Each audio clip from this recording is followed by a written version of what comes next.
Hey guys, welcome back to the Warehouse of Dreams. I've been thinking about a bunch of stuff. I've been researching some more stuff about insulin and glucose and its effects on the body and effect on training. I'm a big proponent of eating. I think people should eat food. It's a lot of fun. It tastes really good. My coach Donnie, his number one thing he's always telling people is you got to eat. I don't believe caloric restriction really benefits very many people. If you look at The Biggest Loser, I think maybe only one person from that show has actually been able to maintain their weight loss. Most everyone has regained the weight and gained even more weight after coming off that show. And so I just wanted to come on here and discuss the mechanism why that's happening for people. And it all goes back to insulin and glucose. Glucose is a very important sugar. Our body is really well adapted to processing glucose because our brain runs on the shit. Your brain, if it doesn't get glucose, within 4 minutes you will drop dead. So glucose is really important. You need it for your brain. Unfortunately, if we're eating too much glucose, it's toxic. It damages your circulatory system, it damages your organs, and so our body is always monitoring how much glucose is in our body. You have receptors in your mouth that would then signal to your brain, hey, I just had some glucose. And then your brain tells your pancreas, hey, start making some insulin. We got some glucose heading south. You're going to get a big wash of glucose here in a minute. All the way through our metabolic process, even into like our portal vein that takes the blood from our liver and starts taking the nutrients into our body. There's even sensors in that vein to monitor how much glucose is in our body at that point in time. So we're always keeping track subconsciously. We don't even know that we're doing it, but our body is always keeping track how much glucose is in our body. The cool thing is, as a human being and most animals, we have the ability to perform a metabolic process called gluconeogenesis. If you do not have enough glucose, you can break down proteins and fats, turn them into glucose, and there your brain is spared. You don't starve your brain. You don't die. So what does this mean? Well, if you're getting too much glucose into your system all the time, you can become insulin resistant. And when you're insulin resistant, you're producing more and more insulin to handle the glucose that's in your bloodstream. Eventually, your pancreas will shut down. You just won't be able to make any more insulin, and you become very sick. Another thing that's possible is insulin sensitivity. If you're starving yourself, your body becomes more insulin sensitive, so that what little glucose is available gets to where it needs to get to. And so this is an interesting thing for athletes. You'll see caloric restriction. It's the number one thing doctors recommend for folks that want to lose weight.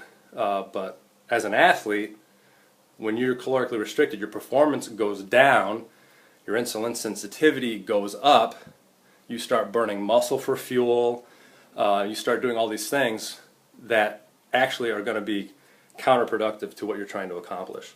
If we're using muscle for fuel, we don't have muscle available to burn calories. Your muscle is what's burning calories. Your brain's using a lot of calories, but your muscles are also using a lot of calories as well. So if we're burning up muscle for fuel, you lose the ability to burn those calories and you start storing more fat. So what this means for somebody going on caloric restriction, doing cleanses, juicing, and things like that, is that, here, let me draw this up here. I'm going to flip this around. And so I'm going to draw just like a little graph of somebody going on caloric restriction. So down here at the bottom is time, and over here is calories. And so here's somebody eating 100% of the calories they need, 0%. So let's say somebody's going down to a 50% calorie diet. And so let's look at what happens as the calories start to drop down and they get to around 50% of their caloric load that they're used to. Let's look at what happens to their insulin sensitivity.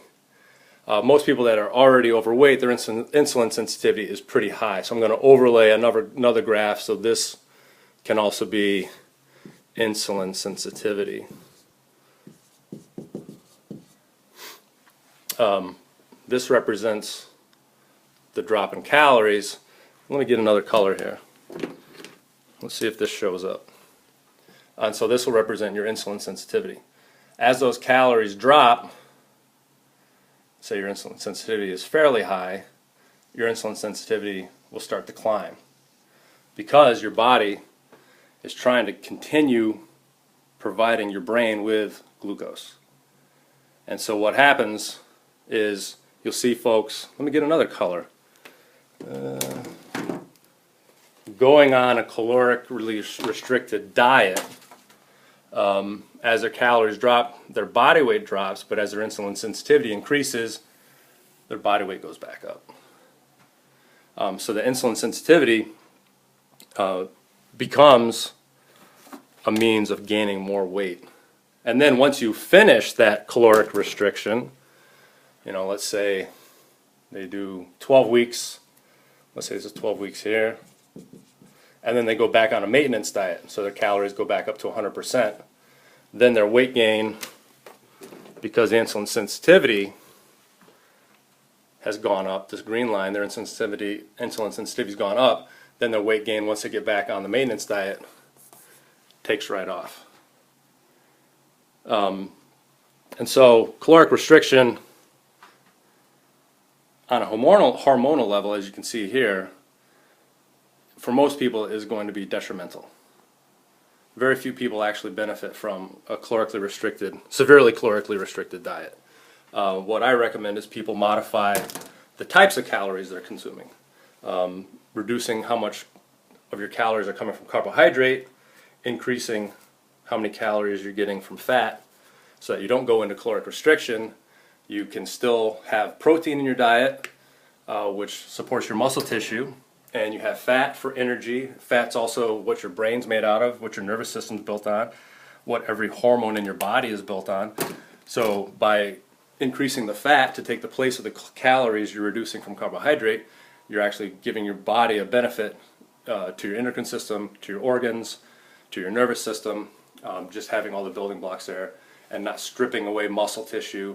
One of the really terrible outcomes, let me flip this around again, of going on caloric restriction, the thing that's interesting, at this point, 60% of the weight loss is in fat, adipose tissue, and 40% of the weight loss is muscle tissue. Once people get off caloric restriction and go back into a maintenance, you know, back to 100% of their calories, this weight gain here, 80% of it is fat. So you're increasing your adipose tissue 80%, and you're only gaining back 20% muscle. And so this can actually become, people do this cyclically. They will do caloric restriction, go back to eating normal, caloric restriction, go back to eating normal, and wonder why they're skinny fat. You know, they have less muscle tone, they have less muscle tissue, they're weaker, they have more fat on their body. This has major implications not only hormonally but also epigenetically. This changes how your genes express themselves. This caloric restriction, cyclical caloric restriction, you are basically programming your body to burn more muscle and store more fat. So by going on this caloric restriction, you can see here 60% of the losses are in fat, 40% is muscle, so you're losing a significant amount of muscle. Once you regain weight, 80% of it's fat and 20% of it's muscle. So every time you do this, you're stripping away more muscle and then setting yourself up to store even more fat and have less muscle when you're done. So I hope that helps some of you. It's just another way of looking at caloric restriction, carbohydrate, protein, and fat. And I look forward to giving you guys more information as we go. If you have any questions, drop me a line. Check out the nutrition paper in the members area on the website. I hope you guys are reading that. And then I'm here for you if you have any questions. So enjoy this video, and I'll talk to you soon. Bye-bye.